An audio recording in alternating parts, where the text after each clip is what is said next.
तो इसी संदर्भ में जो मैं आपको कुछ प्रमुख जानकारी अपने विभाग से संबंधित आपके साथ साझा करना चाहूँगा। सबसे पहले तो आपकी जानकारी के लिए बताना चाहूँगा कि पूरे विश्व में भारत का दुग्ध उत्पादन में पहला स्थान है। वहीं अगर गाय और भैंसों की संख्या की बात करें तो ये भी विश्व में सबसे ज्यादा जो भारत में ही पाई जाती है। लगभग पूरे भारत में 10 करोड़ लोग जो है अपनी आजीविका जो है पशुपालन से ही अर्जित करते हैं। और एक मापदंड होता है किसी भी कंट्री को उसको इकोनॉमी को नापने का, जिसको हम जीडीपी बोलते हैं, ग्रॉस डोमेस्टिक प्रोडक्ट, या हिंदी में कहें तो सकल घरेलू उत्पाद। उसमें जो कृषि में जो जीडीपी पशुपालन की रहती है वो लगभग 26% के लगभग रहती है। ये डाटा मैं आपसे इसलिए साझा कर रहा हूँ क्योंकि इसी से पता चलता है कि पशुपालन का हमारे जीवन में कितना महत्वपूर्ण स्थान है।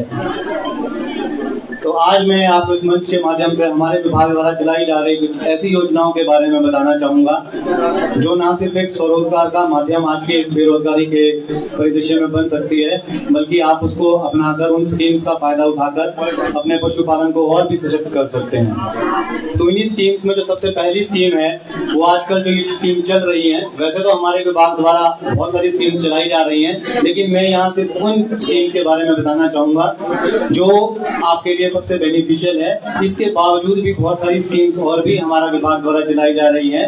उसके बारे में यदि आप इससे जानकारी लेना चाहते हैं तो आप कभी भी हमारे किसी भी वेटनरी डिस्पेंसरी या हॉस्पिटल या किसी भी संस्थान में जा सकते हैं, वहां से आपको पूरी जानकारी उसके बारे में उपलब्ध करवा दी जाएगी। सबसे पहली जो हमारी स्कीम है वो है लाइफ स्टॉक इंश्योरेंस स्कीम, मतलब पशुधन बीमा योजना।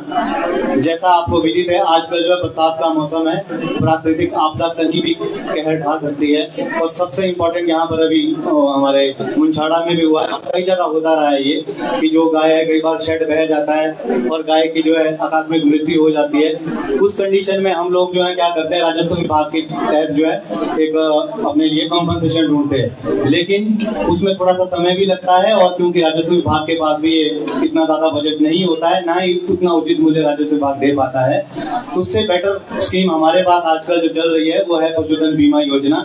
इस योजना के तहत आप जो है अपनी दुधारू गाय की जो है इंश्योरेंस हमारे विभाग के द्वारा जो है मात्र 900 रुपए में 3 साल के लिए, 3 मतलब 300 रुपए प्रति वर्ष के हिसाब से 21,000 रुपए के लिए मिनिमम कर सकते हैं। और यदि आपके पास बेटर एनिमल है, ज्यादा अच्छा पशु है, एचएफ है या साहेबाल है, रेड सिंधी है, कोई ज्यादा अच्छा पशु है, क्योंकि उसका जो मूल्य का आंकलन होगा तो हमारे द्वारा ही किया जाएगा, तो उसमें 35,000 रुपए लगभग जो आपको 1,500 रुपए प्रीमियम देना पड़ेगा, वो भी एपीएल वालों को, मतलब अबव पॉवर्टी लाइन वालों को। वही बीपीएल वालों की बात करें तो मात्र जो है 600-700 रुपए में ये इंश्योरेंस जो आपकी 3 साल के लिए कर दी जाएगी। तो मेरा आपसे आग्रह रहेगा कि स्कीम का फायदा आप जरूर उठाएं, क्योंकि कभी भी कोई प्राकृतिक आपदा होती है तो ये कंपनी के थ्रू जो है ये इंश्योरेंस हो रही है। ये सारा ऑनलाइन वर्क होता है, 15 दिन से 1 महीने के अंदर में क्लेम सेटल हो जाता है यदि कोई ऐसी अनटूवर्ड हैपनिंग हो जाए।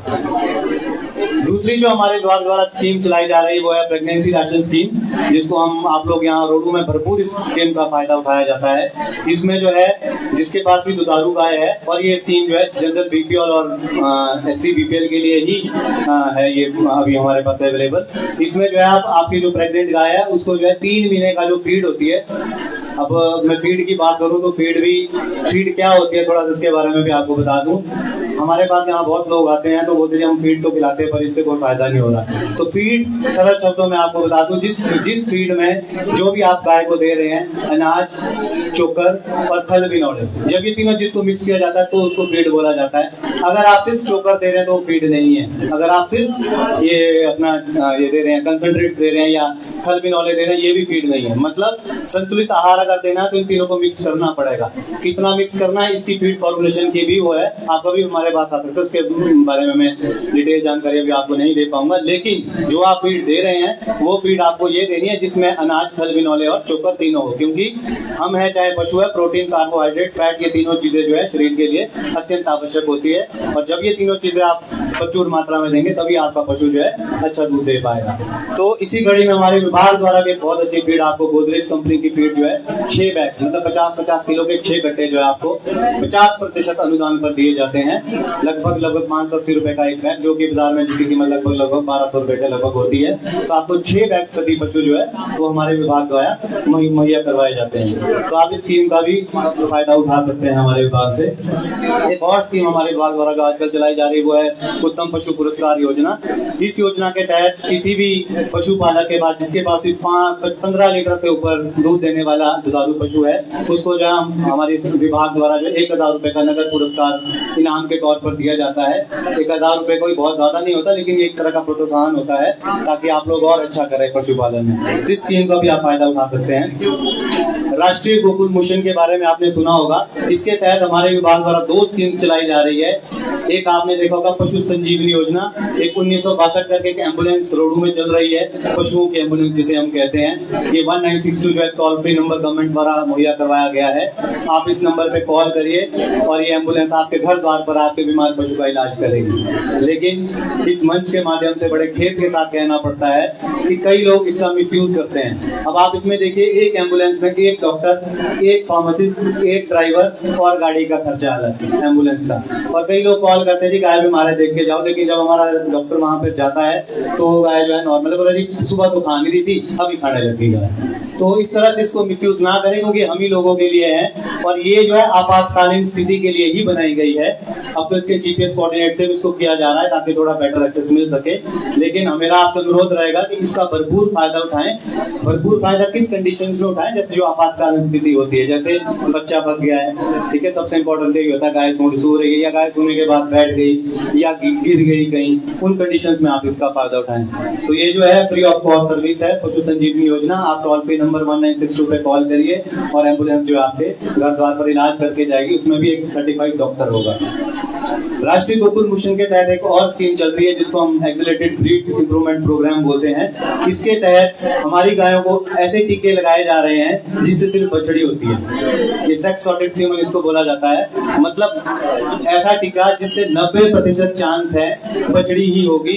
और ये अभी ट्रायल पे नहीं है, हम यहाँ पर लगभग 800 के लगभग हम पूरे रोडू क्षेत्र में जुब्बल, नावरकोट, खाई और रोडू के विभिन्न क्षेत्रों में लगा चुके हैं और बहुत बढ़िया टीके हैं। और सिर्फ मात्र 125 रुपए के हिसाब से आपको ये अवेलेबल है। 125 रुपए का एक टीका है, लेकिन 2 से ऊपर टीके हम ये नहीं दे सकते एक बेनिफिशियरी को एक बार में, क्योंकि अभी ये जो इसकी टीके की जो असली कीमत है, आप ये सोचिए कि क्रोमोसोमल सेग्रीगेशन कर दी गई है। मतलब बछड़े वाला क्रोमोसोम अलग करके सिर्फ बछड़ी वाला क्रोमोसोम ही रखा गया है ताकि बछड़ी हो। तो ये बहुत महंगी टेक्निक है। 1400 रुपए के लगभग इस पे खर्चा गवर्नमेंट का आता है, तो आपको मात्र 125 रुपए में दिया जाता है। इसीलिए इस पे भी थोड़ा सा वो रखा गया कि एक पशुपालक को सिर्फ 2 ही टीके मिलेंगे। लेकिन जो हमारा एक्सपीरियंस है, ये बहुत बढ़िया टीके हैं जिससे न केवल आपको एक अच्छी नस्ल की बछड़ी प्राप्त होगी, बल्कि आप सड़क में देख रहे होंगे मैक्सिमम आपको बैल ही मिलेंगे। तो वो भी इससे जो है कुछ हद तक जो है ये जो आवारा पशुओं की जो न्यूसेंस है, इससे भी हमें छुटकारा मिलेगा। अगली जो स्कीम है ये स्वरोजगार में रोडू में इसका बहुत फायदा उठाया जा रहा है। ये है जो पोल्ट्री स्कीम हमारी हिम कुक्कुट पालन योजना, इसको 300 ब्रॉयलर चिक स्कीम भी बोलते हैं। ये रोडू में बहुत ज्यादा लग रही है। इस स्कीम के तहत जो है लगभग 6-7 लाख रुपए के प्रोजेक्ट है। इस स्कीम के तहत 3000 चूजे हमारे विभाग द्वारा आपको 60% अनुदान पर मुहैया करवाए जाते हैं। और वो 3000 एक बार में नहीं दिए जाते हैं, 1000 के लॉट में साल में 3 बार दिए जाते हैं। और केवल चूजे ही नहीं, उनकी जो फीड होती है, उनकी चूजे की जो पोल्ट्री की जो फीड है वो गाय की फीड से अलग होती है, उसमें प्रोटीन कंटेंट ज्यादा होता है। तो ताकि भाई पशुपालक को इधर उधर ना भटका करना पड़े फीड के लिए, तो फीड भी हमारा विभाग ही मुहैया करवाता है। और मात्र 45 से 50 दिन में आपका जो चूजा है वो बिल्कुल ब्रॉयलर बन के मार्केट के लिए रेडी होता है। तो ये वो स्कीम है जिसका रोडू के पशुपालक भरपूर फायदा उठा रहे हैं और आप लोगों को भी इस स्कीम का फायदा उठाना चाहिए।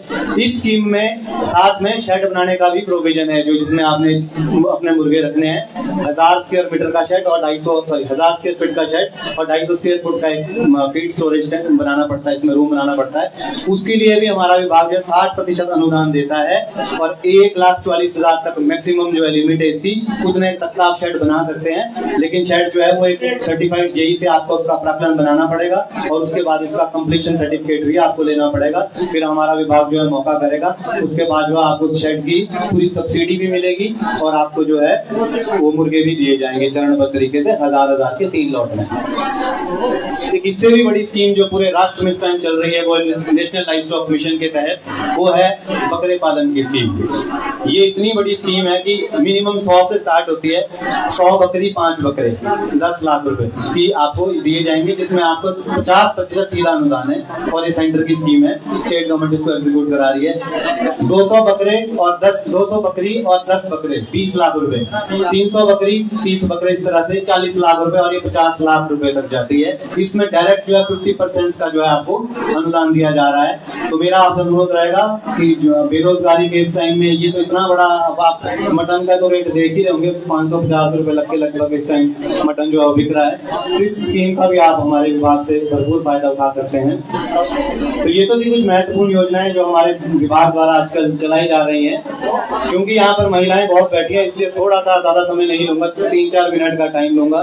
जो आजकल बरसात के समय में जो बड़ी बेकार बीमारियां पशुओं में हो रही है, अगर मैं आपसे पूछूं तो आप सभी लोग एक ही मत में बोलेंगे थनैला, जिसको हम मैस्टाइटिस बोलते हैं। थनैला वो बीमारी है जो आजकल हॉट एंड ह्यूमिड क्लाइमेट में सबसे ज्यादा होती है। हॉट एंड ह्यूमिड बोले तो वर्षा ऋतु। तो आजकल आपने देखा होगा, शाम को गाय धोने आप गए, गाय ने ठीक दूध दिया, सुबह गए तो गाय ने दूध ही नहीं दिया, या दूध बहुत कम दिया, या दूध की जगह पानी दिया, या दूध की जगह फटा हुआ दूध दिया, या दूध की जगह खून दिया। यदि कोई ऐसा लक्षण आपकी गाय में है तो आपकी गाय को थनैला हो चुका है, ये मैस्टाइटिस है। और जितना पौष्टिक दूध हमारे लिए होता है उतना ही पौष्टिक दूध बैक्टीरिया के लिए होता है, जीवाणु कीटाणु के लिए होता है, जो इस बीमारी को करते हैं। तो इसकी इलाज तो क्योंकि हमने ही करना, इसलिए इलाज पे नहीं जाऊंगा।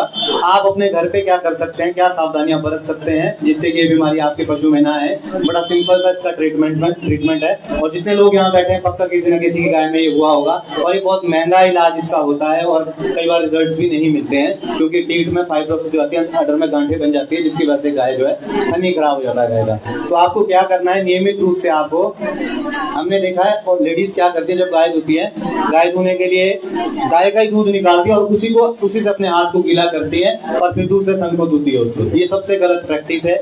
इससे आप क्या कर रहे हैं, गाय के जो 4 थन है, बाहर से आपको लगता होगा ये इकट्ठे हैं, लेकिन ये 4 कमरों की तरह होते हैं। हर थन का अपना सिस्टम है, छोटी छोटी फैक्ट्रीज बनी है ऊपर दूध बनाने की। तो आप क्या कर रहे हैं उसमें, और आपने ये भी देखा होगा जब थनैला होता है तो चारों थन में तो बहुत कम होता है, किसी एक थन से आता है। इसका मतलब है दूध ऊपर मिक्स नहीं हो रहा है, अलग अलग है सारा दूध। लेकिन हम लोग क्या कर रहे हैं, हम लोगों को खराब वाला दूध निकाल के अपने हाथ में लगा रहे हैं और उसी हाथ को जो दूसरे थन में टच कर रहे हैं, उल्टा नुकसान कर रहे हैं, और वहीं से जो है इन्फेक्शन जो है वो अंदर जा रहा है, दूसरे थन को भी खराब कर रहा है, तीसरे थन को भी खराब कर रहा है। तो घर पे बड़ा सिंपल सा सिस्टम आप ये बना सकते हैं, जब भी आप गाय धोने जाएं, अपने हाथ और गाय के थन, हमारे विभाग द्वारा मुफ्त में एक दवाई दी जाती है जिसको हम सरल शब्दों में पोटाश बोलते हैं, वैसे वो पोटाशियम परमैंगनेट होता है। तो पोटाश जो है आप इसको बस चुटकी भर पानी में डालना होता है, रंग बदलना होता है, वो एंटीसेप्टिक है, फ्री एंटीसेप्टिक। अपने हाथ और गाय के थन दूध धोने से पहले और दूध धोने के बाद आप नियमित रूप से धोएं, ये बीमारी नहीं आएगी।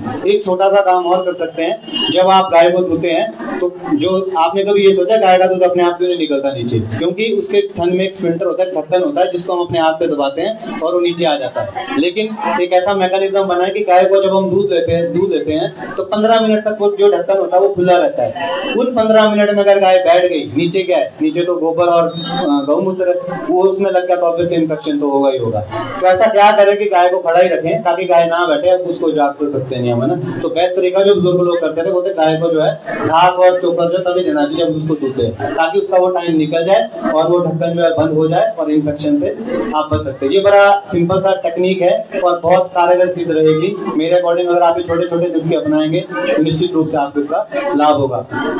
एक और बीमारी के बारे में जिक्र करना चाहूंगा जो रोडू क्षेत्र में बहुत ही आजकल भी बड़ी चल रही है। बुथैरा में अभी पीछे रिसेंटली हुआ है कि एक पागल कुत्ता आया और पता नहीं कितनी गायों को काट के चला गया। हमारे विभाग द्वारा इसमें जो है, मैं आपको बीच में रोक रहा हूँ। हमारे बीच में आज के special guest director agriculture Himachal Pradesh doctor Ravindra Singh Jasrotia sir पधार चुके हैं। तो सर आपका बहुत बहुत स्वागत और धन्यवाद। प्लीज सर आप स्थान ग्रहण कर ले।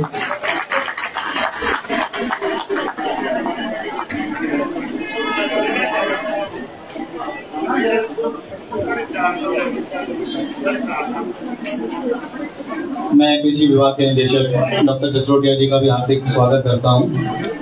और जो दूसरी बीमारी के बारे में मैं बात कर रहा था वो थी रेबीज।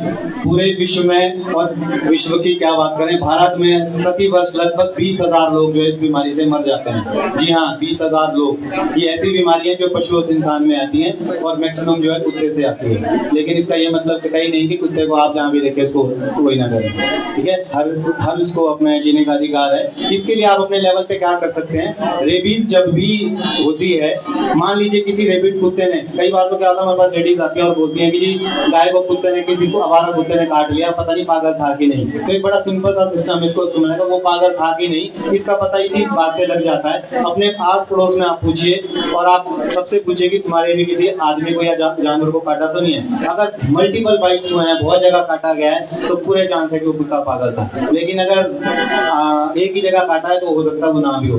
दोनों ही कंडीशंस में आपको लापरवाही नहीं बरतनी है। इसके जो है फ्री वैक्सीन जो है हमारे पास अवेलेबल होती है, वो आप गाय को जो है उसके टीके जरूर लगवाएं, और वो 3 से 5 लगते हैं, डिपेंड करता है किस तरह का बाइट था। इसको लगाने से जो है आप जो है बिल्कुल निश्चित होकर गाय का दूध निकाल सकते हैं और उसको बॉयल करके पी सकते हैं। रेबीज का जो वायरस है बहुत फ्रेजाइल वायरस होता है, 60 डिग्री सेल्सियस पे खत्म हो जाता है, दूध उबलता है 100 डिग्री पर। तो अगर आपने दूध को बॉयल कर लिया तो समझ लीजिए आपने रेबीज के वायरस के साथ और भी बहुत सारी बीमारियां होती है उनको भी खत्म कर दिया। एक हैबिट और बनाइए, जो हम लोग लस्सी और जो ये दही बनाते हैं मक्खन के लिए, हमारी प्रैक्टिस क्या होती है, दूध जो बचा उसको एक उसमें डालते रहते हैं बर्तन में, फिर 1-2 दिन के बाद उसको इकट्ठा करके रखते हैं। ज्यादा बढ़िया है जैसे ही दूध लाया उसको बॉयल कर दीजिए, ठंडा होने दीजिए, उसके बाद आप जैसे यूज करते हैं वैसे करिए, जितना यूज करना करिए, बाकी आप उसमें डाल दीजिए। तो ये छोटे छोटे जो सुझाव है, यदि आप इनको अपनाएंगे तो निश्चित रूप से पशुपालन में आपको जो है किसी भी दिक्कतों का सामना नहीं करना पड़ेगा। समय का अभाव है, इन्हीं शब्दों के साथ मैं अपने वाणी को यही विराम देता हूँ। धन्यवाद।